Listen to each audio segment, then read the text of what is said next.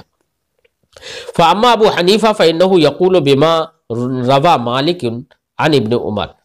رہے امام اعظم ابو حنیفہ تو وہ اسی کے قائل ہیں جس کی روایت امام مالک نے عبداللہ ابن عمر سے کی ہے، اور حضرت عبداللہ ابن عمر کی روایت سب سے پہلے ذکر کی گئی تھی، جس میں یہ تھا کہ انہو کان اذا رعوف رجع،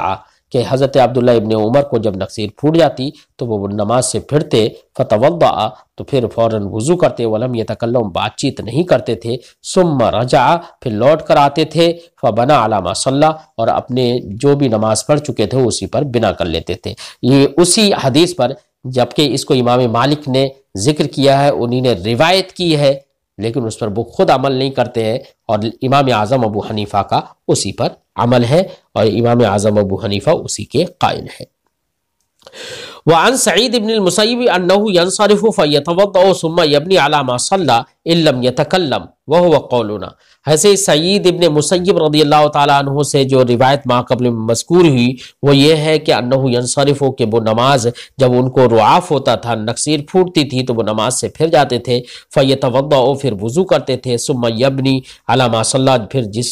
جتنی نماز پڑھ چکے ہوتے تھے اسی پر نماز کی بنا کرتے تھے، ان لم یتکلم، اگر بات چیت انہوں نے نہیں کی۔ وہو قولنا، حضرت سعید ابن مسیب کا اس سلسلے میں جو عمل ہے وہی احناف کا قول اور احناف کا مذہب ہے۔ واما اذا کثر الرعاف، لیکن اور ایسے یہ بھی سمجھ میں آیا ماقبل کی روایت سے کہ جب رعاف یعنی نقصیر بہت زیادہ ہو جائے علی الرجل، مرد پر، علی الرجل کا ذکر یہاں پر اس لیے نہیں ہے کہ مرد ہی کے لیے یہ حکم ہے، بلکہ عورت کے لیے بھی حکم ہے کہ عورت کی نقصیر پھوٹ جائے اور زیادہ خون ہو تو ایسی صورت میں اگر اس کو اندیشہ ہے کہ میں سجدہ کروں تو ایسی صورت میں زیادہ خون بہے گا، تو اس اندیشے کی بنا پر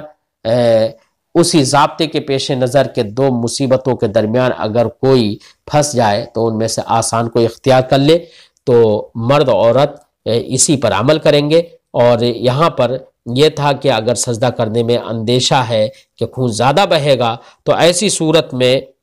اپنے سر سے اشارہ کرے، اور یہ اشارہ ہی سجدے کا قائم مقام ہوگا اور نماز جاری رہے گی۔ فکانا ان اوما براسہ ایمان لم یرعف، تو وہ شخص ایسا ہو کہ اگر وہ سر سے سجدہ کرے، سر سے سجدے کا اشارہ کرے، لم یرعف، تو اس کو نقصیر خون نہیں بہے گا نقصیر کا، وَإِن سجدہ، اور اگر سجدہ کرا رعوفہ تو اسے خون زیادہ آئے گا، تو ایسے شخص کے لیے یہ حضرت سعید ابن مسیب کی روایت سے یہ سمجھ میں آیا اوما براسہ ایمان، کہ وہ شخص اپنے سر سے اشارہ کرے گا، وَأَجْزَاؤُهُ، اور یہ اشارہ کرنا ہی سجدے کے لیے اس کو کافی ہوگا، وَإِن كَانَ يَرْعُفُ كُلَّ حال، اور اگر ہر حال میں اس کو خون بہ ہی رہا ہے، چاہے سجدہ کرے تب بھی خون بہے، سجدہ نہیں کر رہا ہے تب بھی خون بہ رہا ہے، تو ایسی صورت میں ایسے شخص کے لیے یہی حکم ہوگا کہ وہ سجدہ ہی کرے، یعنی خون رکنے کا نام نہیں لے رہا ہے تو اسے وہ اگر معذور کے درجے میں جب آ جاتا ہے تو ایسی صورت میں ہر حال میں وہ سجدہ کرے، اور اپنے ناک میں کچھ بھی چیز لگا کر، کپڑا لگایا کچھ بھی لگائے جس سے خون کو روکے اور سجدہ کر کے نماز پڑھے۔ وَأَمَّا إِذَا أَدْخَلَ الرَّجُلُ إِصْبَعَهُ فِي أَنْفِهِ، لیکن ایسے ہی ایک مسئلہ اور بھی سمجھ میں آیا مذکورہ روایتوں سے کہ کسی شخص نے اگر اپنی انگلی ناک میں داخل کی، فَأَخْرَجَ عَلَيْهَا شَيْءٌ مِّن دَمٍ، فَأَخْرَجَ عَلَيْهَا شَيْئًا مِّن دَمٍ، تو اس نے پھر انگلی کو نکالا اس حال میں کہ اس انگلی پر اس نے کچھ چیز لگی ہوئی دیکھی، فَهَذَا لَا وُضُوءَ فِيهِ، صرف کچھ خون لگا ہوا ہے، تو فرماتے ہیں کہ مذکورہ روایتوں سے یہ بھی سمجھ میں آیا کہ اس میں وضو واجب نہیں ہوگا۔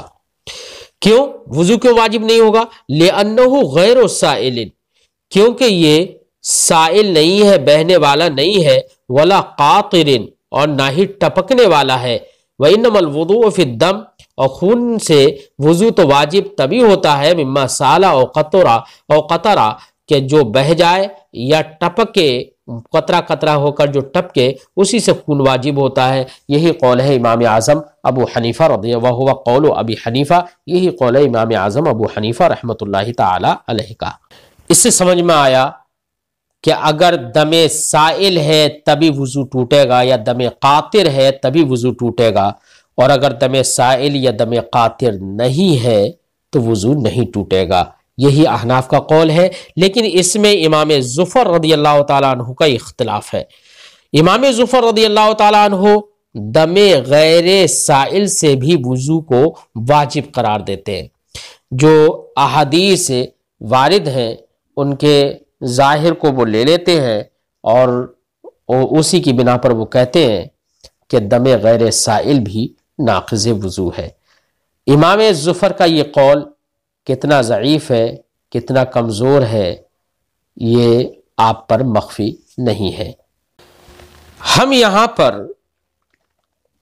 کچھ روایتیں ایسی مزید ذکر کر دیتے ہیں جو امام محمد نے موطا امام محمد میں ذکر نہیں کی ہیں، لیکن وہ قوی اور صحیح الاسناد احادیث ہیں جن سے احناف کا مذہب سمجھ میں آتا ہے، احناف کے مذہب کی تائید ہو جاتی ہے. حضرت ابن ابی شیبہ نے مصنف ابن ابی شیبہ میں ذکر کیا اس روایت کو، عن ابراہیم قال اذا سال الدم نقض الوضوء وضوءه. عن عبد العزیز ابن عبید اللہ قال سمعت الشعبی یقول الوضوء واجب من کل دم قاطر قال وسمعت الحکم یقول من دم سائل. حضرت ابراہیم سے مروی ہے کہ جب خون بہے، اذا سال الدم، جب خون بہ نکلے تو وضو کو توڑ دیتا ہے، نقض الوضوء، تو وضو کو توڑ دیتا ہے. عن عبد العزیز ابن عبید اللہ، حضرت عبد العزیز ابن عبید اللہ سے مروی ہے، قال، وہ فرماتے ہیں سمعت الشعبی، میں نے شعبی کو کہتے ہوئے سنا، الوضوء واجب من کل دم قاطر، وضو واجب ہے ہر دم قاطر سے، ٹپکنے والے خون سے. قالا، اور یہ بھی فرمایا وسمعت الحکم، میں نے حکم کو کہتے ہوئے سنا، یقول، کہتے ہیں من دم سائل، دم سائل سے بھی وضو واجب ہے. ایسے ہی اعلاء السنن باب نقض الوضو میں ایک روایت منقول ہے، فرماتے ہیں قال ابن ابی شیبہ حدثنا علی بن مسہر عن سعید ہوا ابن ابی عرویہ عن قتادہ عن خلاص عن علی رضی اللہ تعالی عنہ قال اذا رعف الرجل في صلاته او قاء فليتوضأ ولا يتكلم وليبني على صلاته رجال هذا السند على شرط الصحیح. فرماتے ہیں کہ حضرت علی رضی اللہ تعالیٰ عنہ سے مروی ہے کہ آپ نے فرمایا جب کسی شخص کو اس کی نماز میں نقصیر پھوٹ جائے، او قاء، یا اسے قے آ جائے، فلیتوضأ، تو چاہیے کہ وہ وضو کرے، ولا یتکلم، اور بات نہ کرے، ولیبنی علی صلاتی، اور اپنی نماز پر بنا کرے، جتنی نماز پڑھ چکا ہے وہیں پر بنا کر لے، اس سے آگے پڑھے جا کر. آگے اس میں فرمایا ہے رجال ھذا السند علی شرط الصحیح، اس سند کے جو رجال ہیں وہ صحیح کی شرط پر ہے. یہ اعلاء السنن کے اندر ذکر کیا. تو ایک قوی روایت ہے جس سے پتہ چلا کہ رعاف بھی ناقض وضو ہے اور قے بھی ناقض وضو ہے. لہذا ان تمام روایتوں سے یہ سمجھ میں آیا کہ احناف کا مذہب نہایت مضبوط ہے، اور رعاف، قے یا نماز پر بنا کرنے کی جو مسائل یہاں پر مذکور ہوئے وہ سب کے سب احادیث صحیحہ، احادیث قویہ سے مؤید ہے، مضبوط ہے.